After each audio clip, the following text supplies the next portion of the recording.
है अगर गुरुवर का सानिध्य पाना तो विद्यासागर.गुरु पर जरूर आना। ओम नमः शिवाय। ओम नमः शिवाय। ओम नमः शिवाय।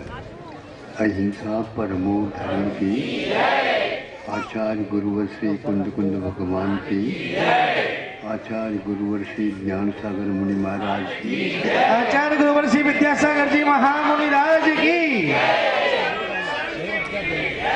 प्रवचन खत्म होने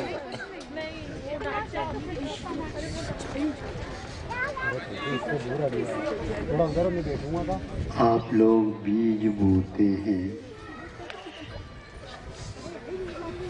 नई फसल के लिए ये अनिवार्य होता है, किंतु बीज वही होते हैं जो उगने की क्षमता रखते हैं। यदि उगने की क्षमता उस बीज में नहीं है तो उसको आप लोग बीज बोते नहीं। जैसे ज्वार को बोया जाता है, चने को बोया जाता है, अरहर को बोया जाता है, गेहूँ को बोया जाता है, सबको बोया जाता है, किंतु धान को तो बोया जाता है, चावल को नहीं। आप सुन रहे हैं?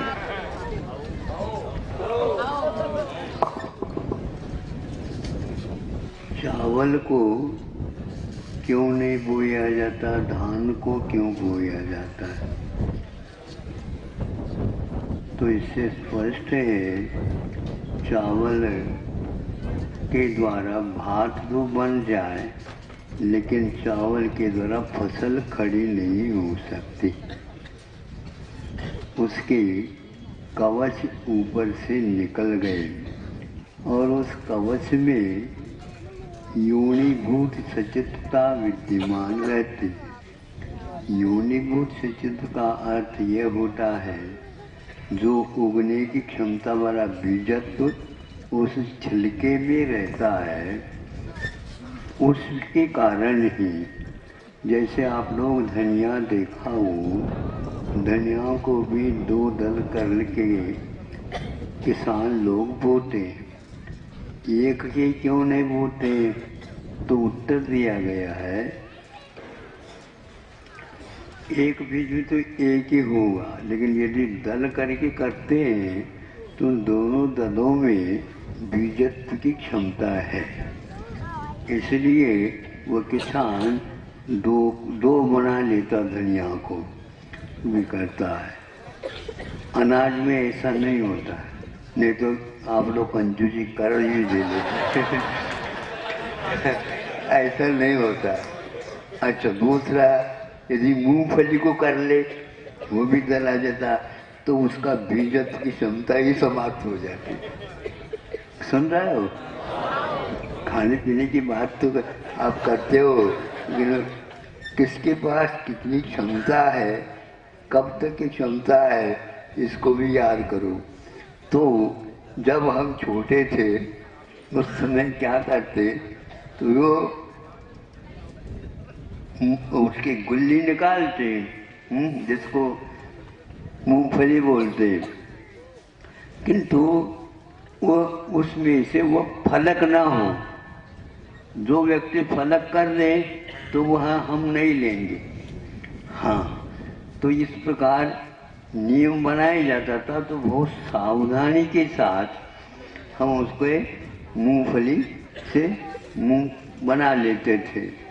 तो उसमें ये जो पेन होता है ना, पेन, उसके बिल्कुल सामने नोक पर एक पॉइंट रहता है, एक बिंदी ऐसी रहती है, बहुत छोटी रहती है, और वह यदि रहती है तो लिखा जाता है, और वह यदि घिस गया या टूट गए तो वह किसी काम में नहीं आ पाए। उसी प्रकार मूंगफली में भी उसी प्रकार की एक बिंदी पॉइंट रहती है, वो यदि निकल गया नहीं समझे तो भी वह अंकुरित नहीं होगा। लेकिन ये भी ध्यान रखना जब उसको सेक करके मूंगफली को अपने फली दाना को, तो उसमें से जो वह पॉइंट है ना, उस पॉइंट को सेकने के उपरांत निकाल करके फेंक दिया जाता है, क्योंकि उसका स्वाद अलग रहता है। उससे यदि खा ले तो सिर दर्द हो जाता है। ये बातें हमें उस समय मिली थी, तो आप लोगों को भी समझाना आवश्यक है। ऐसा नहीं कि खा कर रहे तो खा रहे, सब कुछ खा ले, ऐसा नहीं होता। तो इस प्रकार उस के बीजत्व कायम रहता है, तो उसको हम पुनः बो सकते हैं। यदि बीजत्व उसके पास नहीं है तो उसको बोने से कोई अर्थ नहीं निकलेगा। तो चावल के बारे में बता रहा था, चावल को ही क्यों चढ़ाते हैं आप लोग, और धान को क्यों नहीं चढ़ाते, ज्वार आदि क्यों नहीं चढ़ाते। तो आचार्य कहते हैं चावल एक प्रकार से जिन जैसा है। जिन का अर्थ क्या होता, जयती थी जिन, तो वह जन्म जरा मृत्यु को जीत लेता है।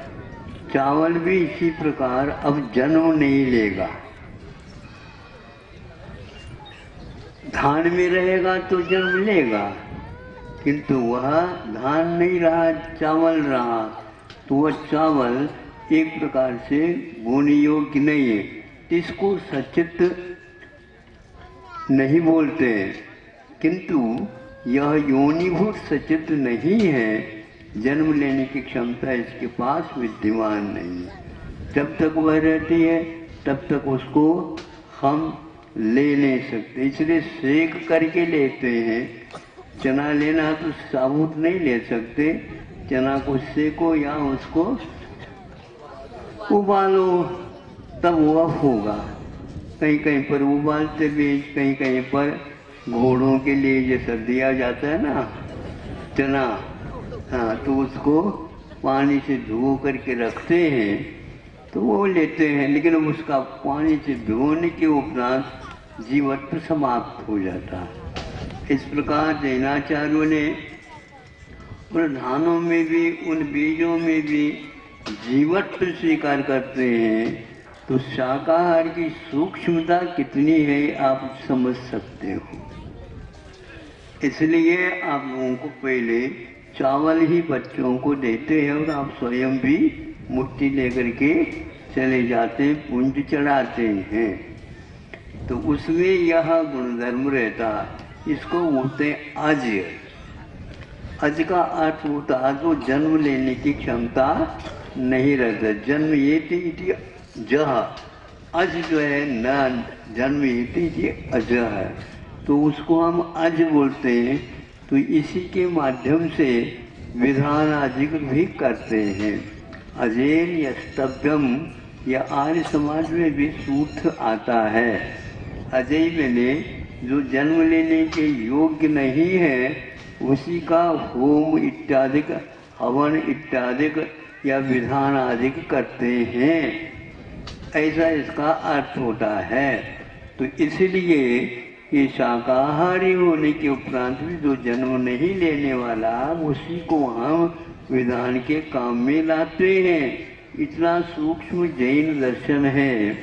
अहिंसा को अपनाने के लिए हिंसक वृत्ति कहाँ तक हो सकती है, इसका विश्लेषण जैनाचार्यों ने किया। इसलिए भोजन बना करके ही आप भोजन करते हैं। ऐसा नहीं कि साबुत जैसे रख दिया तो चावल ले लो खा लो, चना ले लो खा लो, ऐसा नहीं। चना भी लेंगे तो घुघरी बना करके ले लो। घुघरी समझते हो? बुंदेलखंड में है क्या, दक्षिण में भी है, सब जगह चलता है वो। तो वह उसको बना करके खाएंगे तो वह पचता है और एक प्रकार से वो उबलने के उपरांत उसका बीजत्व भी समाप्त हो जाता है, नहीं तो पेट में अंकुरित हो जाए। आपने देखा कभी? हाँ, जब किसानों के यहाँ बोरियों के ठप्पी लगा देते हैं और मान लो अकाल में वर्षा 8-10 दिन तक होने लग जाता है, तो इसमें इतनी नमी हो जाती है हवा में, तो वह तापमान डाउन हो जाता है, गिर जाता है, तो वो धीरे धीरे 4-5 दिन में बोरियों में से झांकने लग जाते हैं। हमें भीतर रख करके तुम क्या कर रहे हो, हमें बाहर निकाल दो, नहीं तो गड़बड़ हो जाएगा, आपके लिए बीज बोने के लिए रहेगा ही नहीं, इसलिए उठाओ। तो इस प्रकार पेट में भी यदि मान लो इस ढंग से अपच के कारण रह गया, तो अनेक प्रकार की वहाँ पर स्थितियाँ आ सकती हैं। पथरी वगैरह जो बीमारियाँ होती हैं, क्यों होती हैं? कीटाणु हो जाते हैं तो क्यों होते हैं? तो वहाँ पर योनिभूत सचित योनि रहती है, जन्म लेने की क्षमता रहती है, तो उसके योग वहाँ पर पैदा हो जाते हैं। इसलिए जैनाचार्यों ने वृत्तियों के लिए कहा है कि तुम सचित मत खाओ और पानी भी गर्म करके पियो। पानी ठंडा रहता है तो ये ध्यान रखना, पीने के उपरांत भली छान कर पी लिया, भीतर रहता है वह अंतर्मुख के उपरांत उसमें जीव उत्पन्न होने की पूरी क्षमता रहती है। तो इसलिए गर्म पानी पीने की वो परंपरा नहीं है, यह व्रत है। हाँ, इसलिए अब सब लोग कह रहे हैं कोरोना कोरोना क्या इसका अर्थ है? इसलिए पहले से कह रहे हैं कि भैया छानबीन करके खाओ और बिल्कुल छानबीन करके पियो। तो जल के लिए भी कहा, फिर 2 लोटा ले चलता था बुंदेलखंड में। हाँ, कोई भी होता है, ये श्रावक है अपने आप ज्ञात हो जाता है, 2 लोटा भी बनी हुई रहती है और गमछा जो है अपने अंडे पे रहता है, छानो और पानी पी लो। किंतु वह वृत्ति होगा तो प्रासुक जल बना करके पीता है। सुन रहे हैं क्या? नहीं कर दिया, थोड़े बहुत रख दिया और खा लिया, पी लिया, ऐसा नहीं है।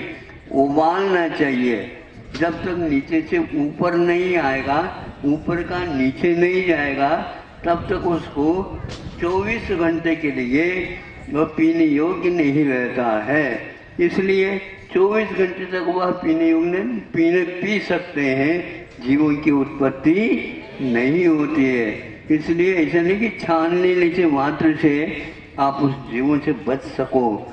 इसलिए प्रासुक अपना शब्द आता है, प्रासुक शब्द यह जैन दर्शन का एक शब्द है। जो प्रासुक असु मैंने एक प्रकार से जीव प्राण होता है, उससे जो रहित होता है, जो वाल इत्यादि के द्वारा उसको पीने योग्य है। इसलिए खाते भी हो लेकिन कैसा खाना सीख लो, पीते भी हो कैसा पीना, क्या पीना ये सीख लो, नहीं तो कोरोना छोड़ना बहुत कठिन हो जाएगा।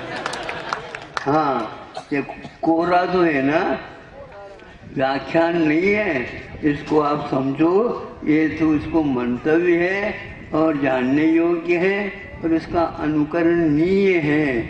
इसलिए कल जो हमने सुना था कि आप शाकाहारी बनो और छानबीन करके खाओ पियो इत्यादि करो, किंतु जंक फूड क्या होते, जंक होते, जंक खा जाता है, जंक फूड, फिर इसके उपरांत फास्ट फूड, और ये ऐसे ऐसे फूड को तो मत खाओ कह रहे हैं, किंतु केवल भारतीय संस्कृति के अनुसार जो खाने योग्य वही खाना चाहिए। इन सब रोगों से, महामारियों से बचने के लिए आचार्यों ने, संतों ने हम लोगों के लिए उपदेश दिए हैं, इसलिए हमने भी आपके सामने रख दिया। चावल को याद रखो क्या क्यों है, वह अज है, अजय स्तव्यम। इसलिए लाई के द्वारा भी विधान होता है, मुरमुरा वगैरह भी चढ़ाते जैनेतरों में, और अपने यहाँ चावल चढ़ाते हैं, और चावल चढ़ाने के उपरांत उसको ज़्यादा तो नहीं धोते, लेकिन प्रार्थना करने की अपेक्षा से उसको इस ढंग से करके फिर बाद में पुंज चढ़ाया जाता है। लेकिन ये ध्यान रखना, भात बना करके चढ़ाने की परंपरा नहीं, इसलिए नहीं है, उसमें जीवों की उत्पत्ति होने में देर नहीं लगती है। इसलिए ग्रामीण लोग आज भी इस व्रत का पालन करते हैं, कैसे सकरा और नकरा के माध्यम से चलाते हैं। इसकी व्याख्या समय पर बता दी जाएगी। अहिंसा परमो धर्मः। आचार्य गुरुवर